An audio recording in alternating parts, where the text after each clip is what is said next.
আমি এখনো চ্যালেঞ্জ দিলাম, যতদিন আছে ততদিন চ্যালেঞ্জ দিয়ে যাচ্ছি। এমন কোন বাপের বেটা জন্ম হয় নাই এই দুইজন ব্যক্তির দলিলকে খণ্ডন করতে পারে। এই আমার হাতে যে কিতাবটা দেখছেন এটার নাম সহিহুল বুখারী, এটা বুখারী শরীফ, এটার দ্বিতীয় খণ্ড। এই কিতাবটি যিনি লিখেছেন আবু আব্দুল্লাহ মুহাম্মদ ইবনে ইসমাইল ইবনে ইব্রাহিম ইবনে মুগীরা আল বারদাসবা আল জুফি আল ইয়ামানি আল বুখারী রাহিমাহুল বারী 256 হিজরিতে তিনি ইন্তেকাল করেছেন। উনি এই বুখারী শরীফ থেকে দুইটা হাদিসের দলিল দিব ঈদে মিলাদুন নবী। আমার নিজস্ব কোনো বক্তব্য নয়, কোনো পীরের কথা নয়, কোনো বুজুর্গের কথা নয়, দুইজন মুস্তাহিদ ইমামের বক্তব্য দিব এই কিতাব থেকে।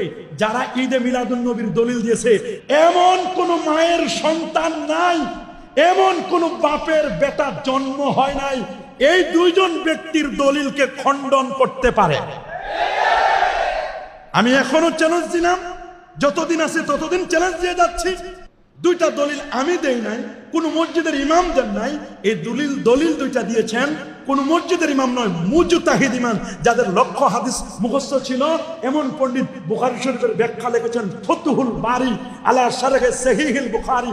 এই কিতাবের ব্যাখ্যা লিখেছেন ইমাম ইবনু হাজার আসকালানী, 852 হিজরি আলেম, আজ থেকে 700 বছর আগের লেখা। আর এই কিতাবটি লেখা 1200 বছর আগের লেখা কিতাব। আল্লাহু আকবার বলেন। কত বছর? সবাই বলেন 1200 বছর আগের লেখা কিতাব। কি দলিল দিলেন?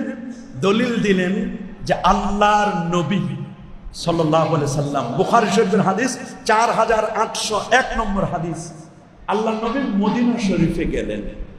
কোন জায়গায়? মদিনা শরীফে গিয়ে দেখলেন ইহুদিরা রোজা পালন করতেছে। কি রোজা? জিজ্ঞেস করলেন লিমা তাসুমুনা হাদাল ইয়াউম, এই দিনে কেন রোজা পালন করো? তো ওরা বলল এই দিনে আমরা এজন্য রোজা পালন করি কারণ এই দিনে আল্লাহ তাআলা আমাদের নবী মুসা আলাইহিস সালামকে, ইহুদিদের নবীর নাম কি? মুসা আলাইহিস সালামকে এবং তার কওম অনুসারী যারা, তাদেরকে ফেরাউনের জুলুম থেকে, কথা বলেন, 90 ফেরাউনরা বিদায় হলো না? ফেরাউনের জুলুম থেকে, ফেরাউনের জুলুম অত্যাচার থেকে আল্লাহ আমাদেরকে এই দিনে মুক্তি দান করেছেন। বলো আচ্ছা, এই দিনে মুক্তি দান করেছিলেন কার কবল থেকে? ফেরাউনের কবল থেকে। এই দিনটাকে স্মরণ করে আমরা কি রাখি বলেন? শুধু তাই নয়, ইয়াত্তাখিজুনা হাদাল ইয়াউম ঈদান, এই দিনটাকে তারা ঈদের দিনও বানাইতো। কি দিন বানাইতো? এবং নিজের পরিবার পরিজনদেরকে, স্ত্রীদেরকে গহনা পরাইতো, অর্নামেন্টস। আল্লাহ নবী বলেন শোনো, নাহনু আহাক্কু ওয়া আউলা বিমুসা মিনকুম, তোমাদের চেয়ে আমি রাসূলুল্লাহ মুসা নবীর সাথে সম্পর্ক বেশি ভালো, অধিক হকদার। কারণ নবীরা আমরা ভাই ভাই। বলেন নবীরা আমরা কি?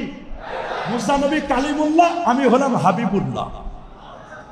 আল্লাহ যদি আমারে হায়াতে বাঁচায় রাখে তাহলে আগামী বছর 9 তারিখ আর 10 তারিখ তোমরা রাখো একদিন। আমি রাসূল যদি বেঁচে থাকি আমি রোজা রাখবো কয়দিন? আল্লাহ যদি আমার হায়াতে বাঁচায় রাখে।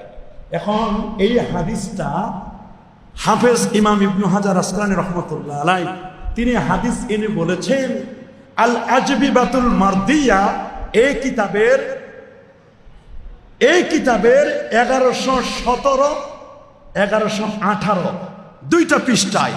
আল্লাহু আকবার বলেন। আরো যেন আল্লাহু আকবার।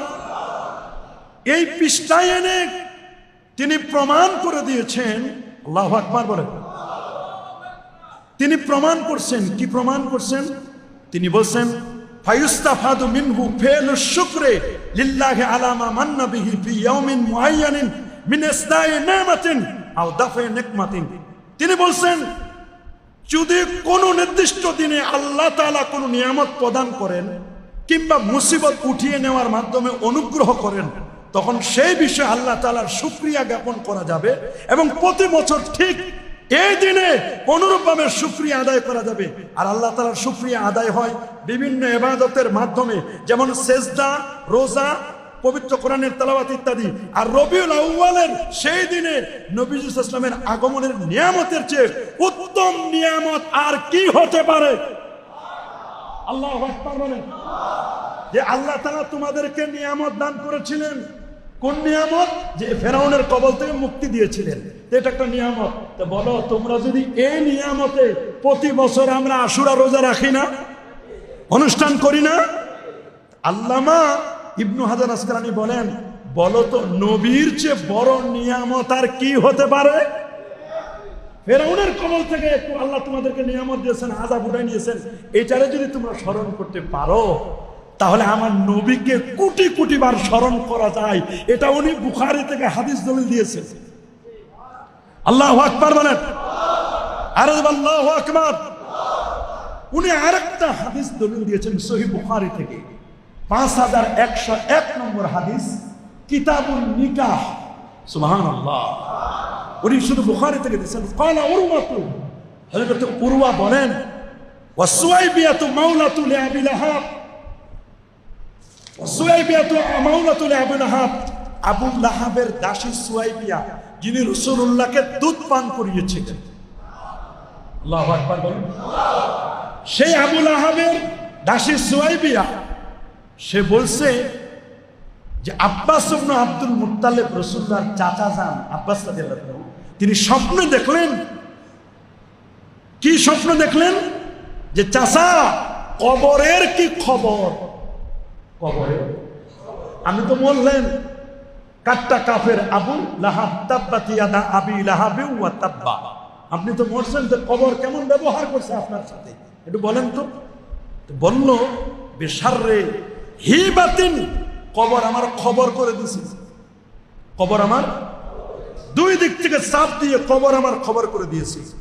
ক্বালা লাহু মাযা লাকিতা, তবে একটা খুশির সংবাদ, প্রত্যেক সপ্তাহের সোমবার আমার কবরের আযাব হালকা করা হয়।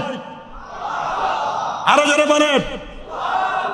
এক আঙ্গুলে দুধ পাই, আর এক আঙ্গুলে আমি মধু পাই। এটা আমি খাই, খেয়ে আমার দিলটা একটু ভালো লাগে, আমার কবরের আযাবটা হালকা হয়। আল্লাহু আকবার বলেন।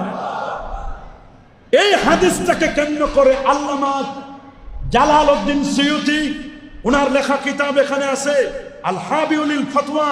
আমি মিশরের সেই বই মেলা থেকে এই বইটা কেনা হয়েছে। এটা লেখছেন আল্লামা সুয়ুতি, যিনি 75 বার নবীরে জাগ্রত অবস্থায় দেখেছেন।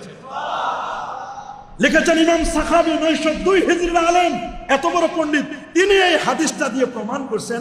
আরেকটা বই আছে আমার কাছে, ইবনু নাসিরউদ্দিন দামেশকি, যে বইটার নাম হলো জামিউল আসার ফি মাউলিদিন নবীল মুখতার।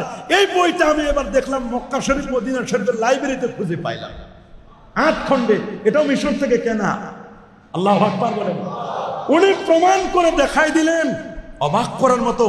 উনি বলছেন, দেখো তোমরা, ইজা কানা হাজা কাফেরান জাযামুহু, যখন একজন কাফেরের ব্যাপারে আল্লাহ নিন্দা করলেন, ওয়াসাবাত ইয়াদাহু ফিল জাহিমে মুখাল্লাদা, যার হাত চিরদিন জাহান্নামে থাকবে, আতা আন্নাহু ফি ইয়াউমিল ইসনাইন দাইমান ইউখাফফাফু আনহু লিসসুরুরি বিআহমাদা, মুহাম্মদ সাল্লাল্লাহু আলাইহি ওয়াসাল্লামের জন্য খুশি হয়ে কাট্টা কাফের আবু লাহাবের যদি কবরে আযাব হালকা হয়, তিনি বললেন, তাহলে একজন মুমিন যদি রাসূলুল্লাহর জন্য খুশি হয়, তাহলে একজন কাফেরের চেয়ে মুমিন তো কবরে আর বেশি উপকার হবে। উনি বলছেন, এই দুইটা হাদিস আমি বুখারী থেকে ঈদে মিলাদুন নবীর প্রমাণ পেয়েছি। এটা বললেন একজন ইমাম ইবনে হাজার আসকালানী, আর একজন জালালউদ্দিন সুয়ুতি। এটা আমরা কেউ বলি নাই। আল্লাহু আকবার বলেন।